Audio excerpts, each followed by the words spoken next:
Итак, всем привет! Звонит мне заказчик и просит обложить ему камин в гостиной. Но плитка уже находится в цеху, и нам необходимо передать размеры, чтобы нам доставили ее на объект.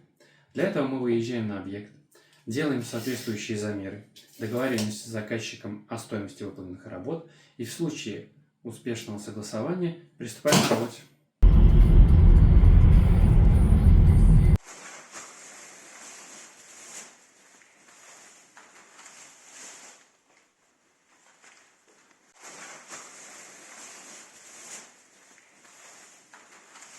По приезду мы сняли все размеры, договорились с заказчиком о стоимости выполненных работ. После этого я отправился домой создать 3D-модель камина, чтобы точно нигде не ошибиться, и отправить все размеры в цех, нарезку плитки.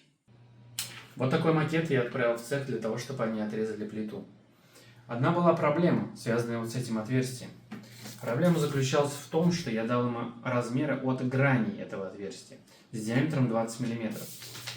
А они же меня поняли, что я дал его от центра этого отверстия с диаметром 20 мм. Из-за чего это отверстие немножечко не сошлось, и нам приходилось его на объекте править. К счастью, это закрылось планкой металлической, и сейчас этого уже не заметить. Но вина, наверное, будет лежать на мне.